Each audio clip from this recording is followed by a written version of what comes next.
Washington is betting big on rookie Josh Conerly Jr. protecting Jaden Daniels, while the newly set running back order raises more questions about roles than it gives answers. That and more right now on Locked On Commanders.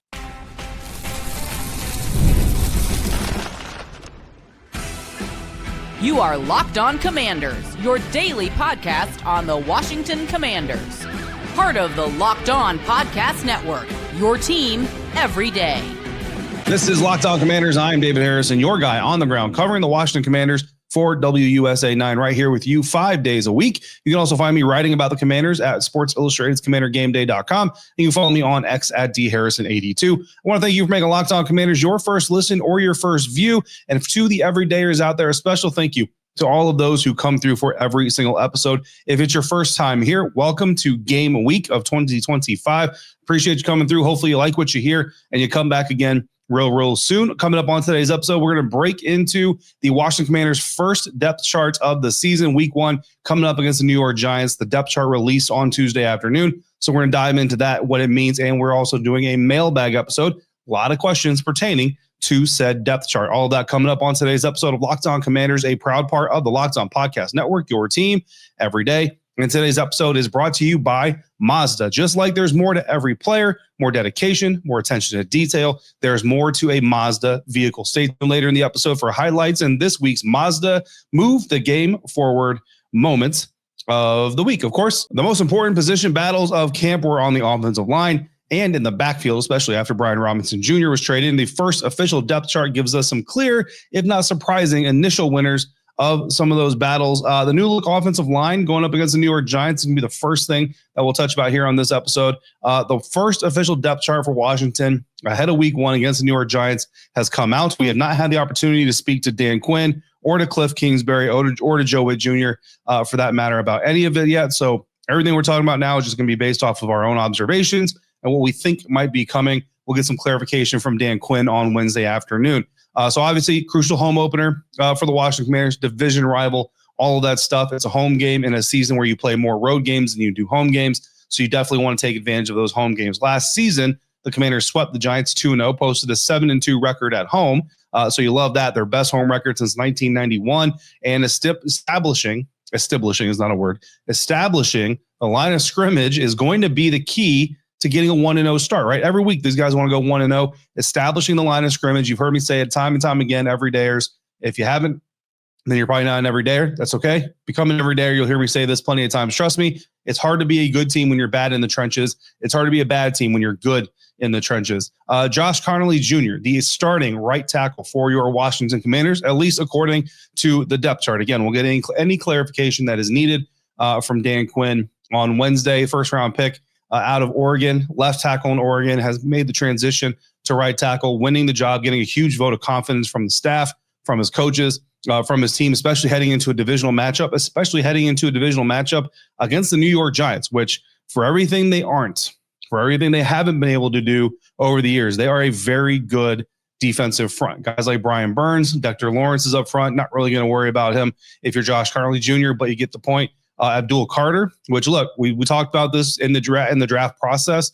Josh Conerly Jr., Abdul Carter went head-to-head, Oregon and Penn State in the Big Ten last year. Josh Conerly Jr. definitely got the best of him. Now, how that's going to translate to the NFL, we'll have to see. But it's good to see the rookie get there. And, I remember we go back to early training camp. There were some, comments, some murmurs. Look, here on Locked On Commanders, like we talked about it. You know what I mean? It has to be talked about. Seeing him get beat by Frankie Louvu on the edge, by Von Miller on the edge, Dorrance Armstrong Jr. on the edge. When you go to New England, right, going up against Harold Landry, he lost every single one-on-one rep he did against Harold Landry. We talked about it. We acknowledged it. It was there. There's no reason to hide it, right?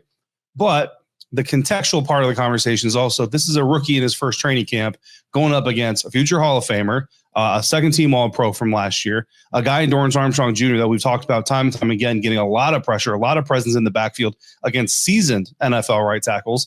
And Harold Landry, who not a legend by any means, but certainly no scrub either.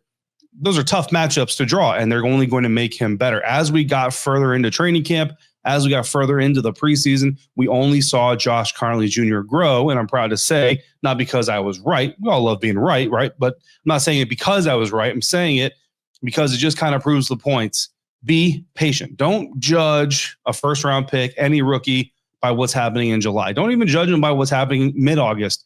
Wait till you get to the end of August. Really look at what's happening. See the whole body of work. And Josh Conerly Jr. has only gotten better and better and better with every opportunity that he's gotten.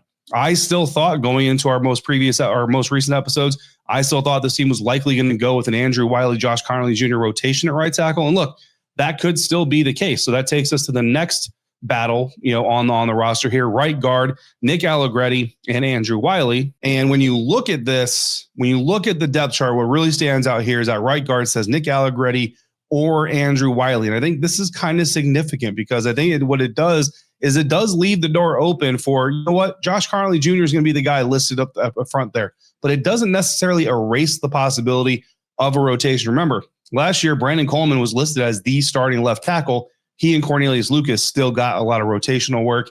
I think a lot of it is going to hinge on Nick Allegretti keeping that job, doing a good job up there. This kind of gets us into our mailbag a little bit. Insider Hamadou did come through and said, would you project Wiley to start at right guard, considering Allegretti has been the one there all training camp? And no, I wouldn't. I would project Nick Allegretti to be the starting right guard because of that exact reason.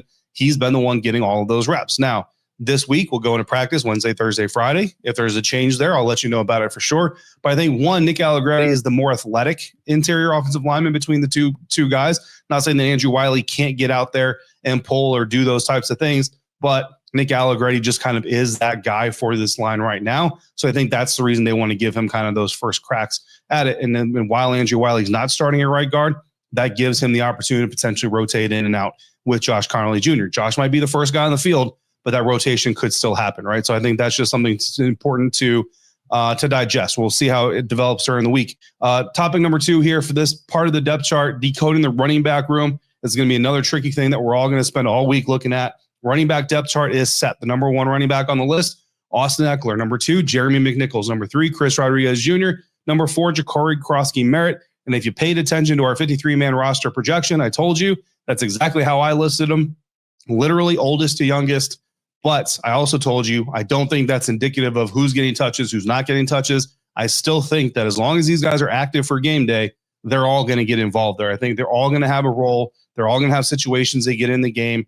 The Cliff Kingsbury is going to come in here. He's going to figure out who the hot hand is, who the best matchup is, and that's who's going to end up eventually riding. If you're a fantasy football guy and you've got any of these guys on your roster, that makes it a little bit difficult, right, to decide who you roll out there, who do you keep off the starting rotation. Right now, I would recommend probably leaving them all off, keep them on your bench, and just kind of see how this thing grows during the season. But I've also said multiple times, Austin Ekeler is going to be the guy with the most consistent workload because he's going to be in that workload. Like, it's going to be Austin Ekeler and someone.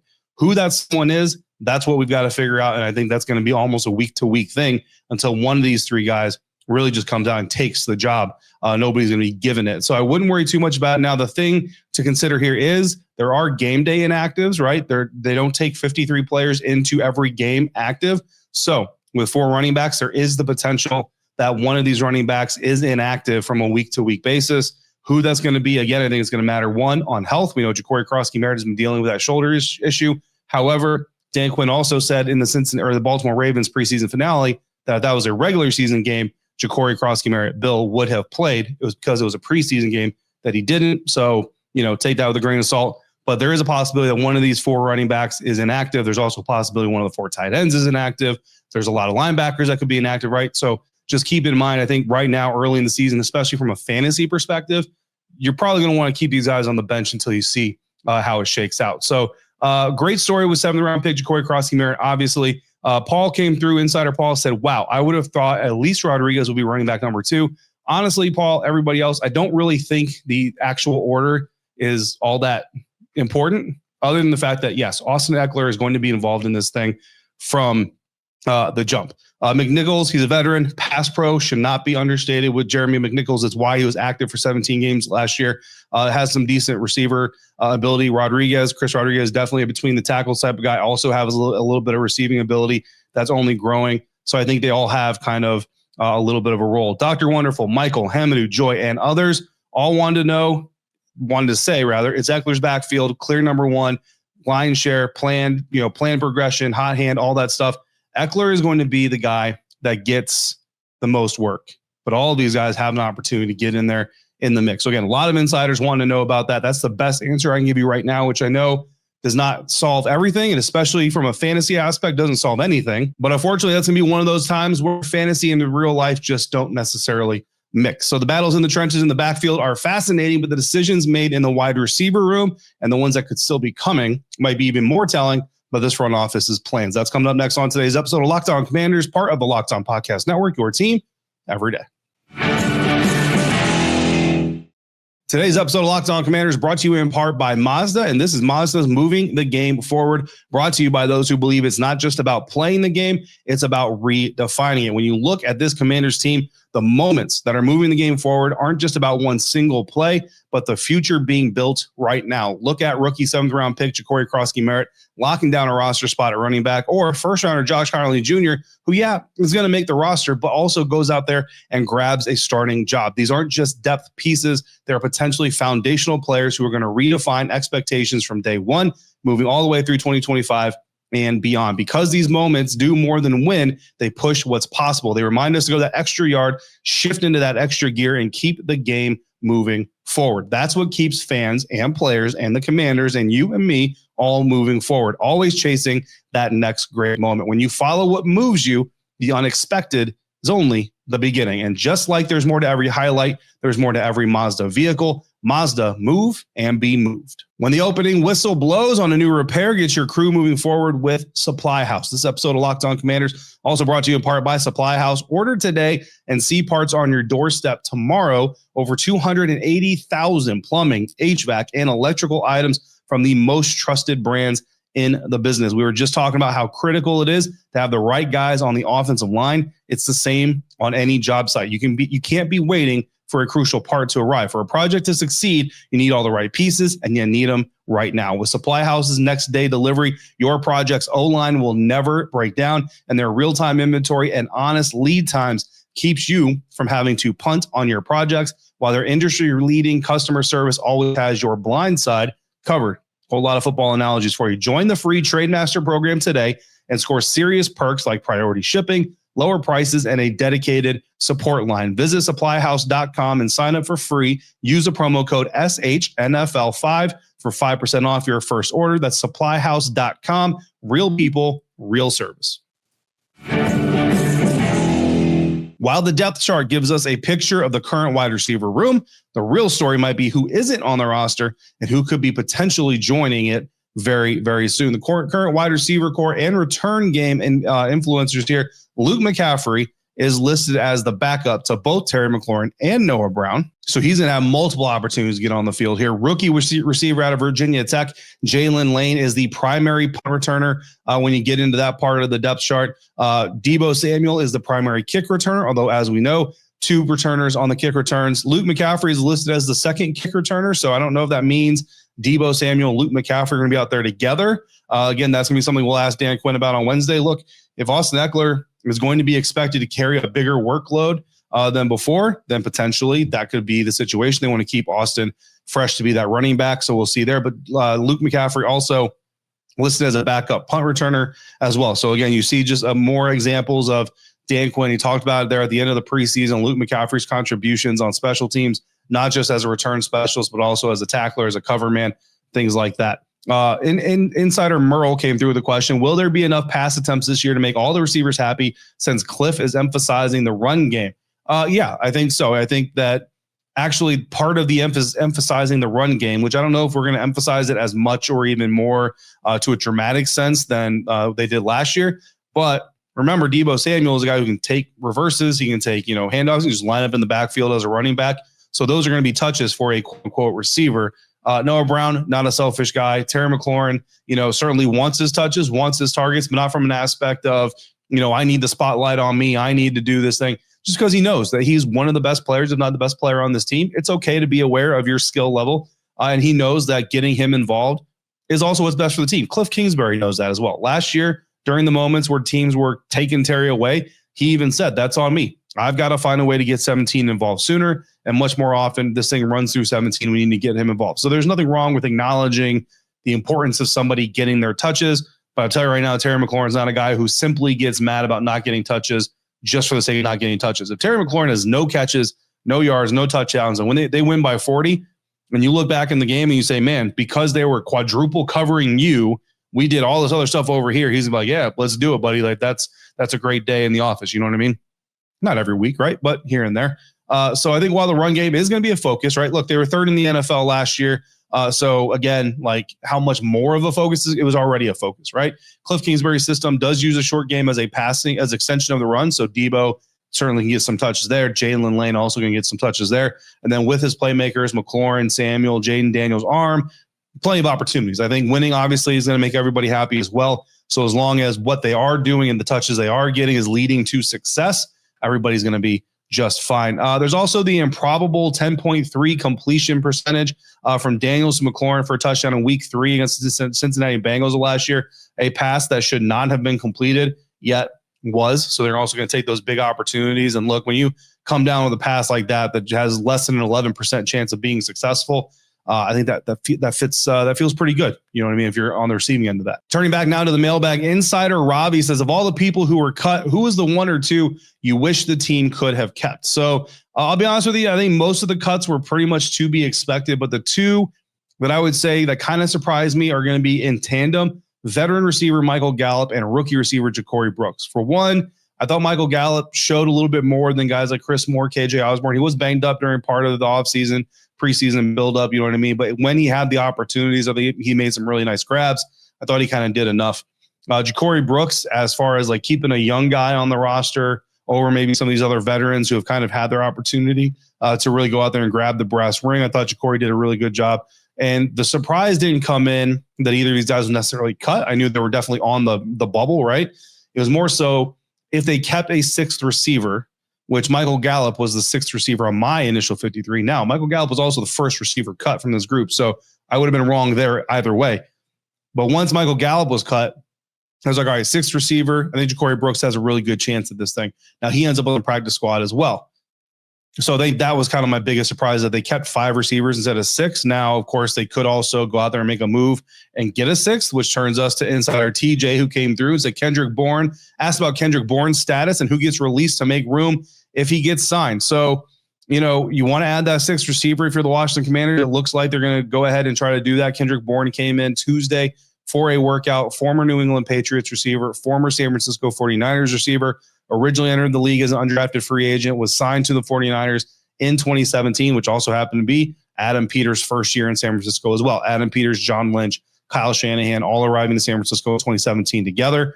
Kendrick Bourne, one of the first undrafted free agents that they brought in. He also made the roster, played with the 49ers for a few years, 3 or 4 years. Then he played with the Patriots for the last 4 years, 3 or 4 years from there. As far as who would be gone, who would get released from this roster, I think you got to look at the areas where they're a little bit heavy, right? Running back, obviously they carried 4. Now I think they want 4 there as well, so I don't think anybody gets released there. Tight end, they have 4 as well. They carried 4 last year. They seem to like that number, but they also have an extra running back, and they have more linebackers. So again, those are kind of your heavy areas. So like guys like Ali Cahoe, Colson Yankoff, you know, I don't think Jacory is getting cut, so I guess it would be Chris Rodriguez. But at this point in time, like if you try to waive Chris Rodriguez Jr., he's probably getting claimed by somebody, so you're probably just going to lose him flat out. But you also look at quarterback, right? This was a hot button conversation leading up to the 53-man roster decision. Do you keep 3 quarterbacks? Do you go with 2 quarterbacks? Looking at the defensive starters and the role players, Von Miller is the lone outside linebacker. Rookie Trey Amos is listed as a starting cornerback along with Marshawn Lattimore and Mikey Sanders still.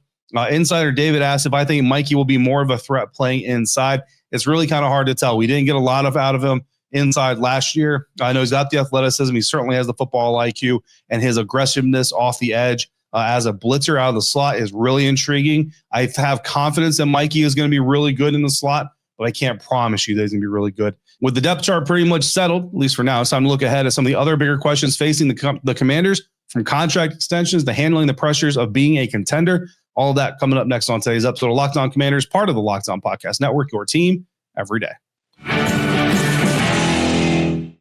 This episode is presented by Yahoo Fantasy. The NFL season is right around the corner, and you can feel the buzz. Fantasy football season is here. Everyone's researching, drafting, and building their championship squads. And if you haven't joined a league yet, now is the time, and it's all happening on Yahoo Fantasy. This year, I'm playing fantasy football on Yahoo Fantasy, and you should too, whether you're a first-timer or you're a veteran creating your millionth league. Yahoo Fantasy is loaded with fun ways to compete and brand new features that make the game even better. With the season kicking off on September 4th, literally right around the corner, now is the time to start playing Yahoo Fantasy Football, which offers so many fun ways for you to compete. We were just talking about rookies like Trey Amos making an immediate impact on this team.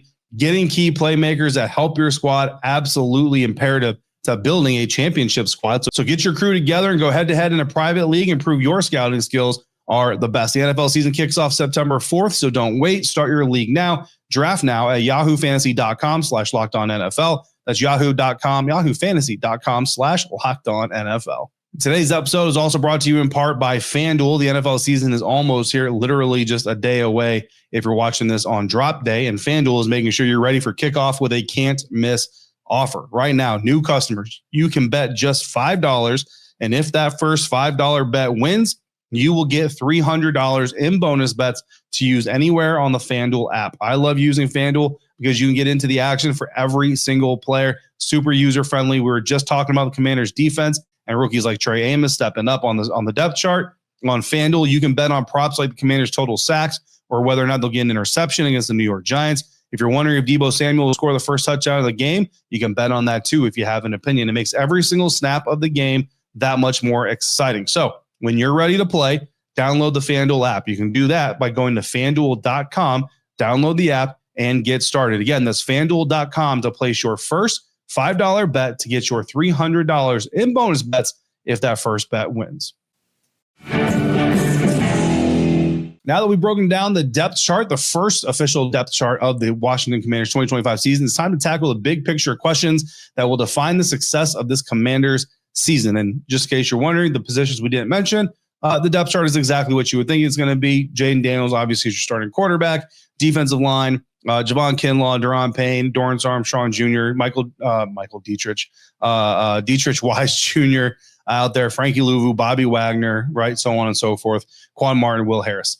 So Insider Merle came through. What would you think? Who do you think, rather, will be the next player extended? So I went through, and honestly, I think we might be done with extensions this season. I think the extensions might be done. Could be, could not be. I mean, there are guys who are eligible for extensions right now that certainly you could see getting extended. If there are any extensions that happen this season, there are three names I'm looking at where you can see those happening. One is Frankie Louvu, coming off of his first All-Pro campaign. You're looking at him potentially balling out even more this year. Look, if you wait till after this year to try to do it, it's going to cost you potentially a whole lot more than if you just do it right now. Now, Frankie could also be thinking that and be like, you know what, guys, I'm good. I'm under contract for 2026 still. I'm going to go ahead and play out 2025. We'll talk in the offseason because if he balls out, he knows he's going to get paid very nicely already as well. Tyler Biadasz, invaluable to this team. Brain trust of the offensive line, sets protections, all that stuff. His contract also up in 2026. So that's after 2026, I should say. Frankie Louvu, Tyler Biadasz, Quan Martin, all their contracts up after the 2026 NFL season. And then Quan Martin, someone that I've kind of been rallying around, telling people like a little bit, underappreciated. NFL.com called him the most underappreciated player on the Commanders roster. I agree with that. His contract, his rookie deal also expires in 2026. I would expect all three of these guys, if they deliver on what I expect them to deliver on this season, probably will get their extensions next offseason before the 2026 season. But I think those are your next three guys to probably look at getting extensions. As far as handling high expectations, Insider Richard came through and said, do you think teams will play us tough because we are predicted to go deep in the playoffs? I think Richard, every competitor would love to say we go hard in every game. We come to every opponent. That's not true. That's not true. There are certain opponents you go up against and you think these guys ain't got nothing on us. And there are certain opponents where you have to come in and respect them. This team right now, I think they're kind of like, when you look at like the respect meter, right? They're probably about 70% there, but people want to see, can you do it again? So I don't think people are going to come in like, they're not coming in attacking you like you're the Ravens or like you're the Chiefs or like the New England Patriots of old, right? But they're coming in certainly like you're one of the better teams. So I don't think you're getting like every team, quote unquote, A game. You're going to get the Giants A game. You're going to get the Cowboys. You're going to get the Eagles A games, right? But I think like the Raiders, like it's kind of weird because like you would think they're a lower echelon team, but you're probably getting their B game, if that makes sense. The Lions, I think you're gonna get their A game because you bounced them out of the playoffs last year. right? But some of these other teams, it's not that they're not going to go out there and put effort in. You're just not to the status yet. Now, if the Commanders do what they did last year again this year, then I think you get to a situation where every single team is looking to topple you because putting a loss over you is like a badge of honor, right, in a lot of ways. So that's just the way I see it right now.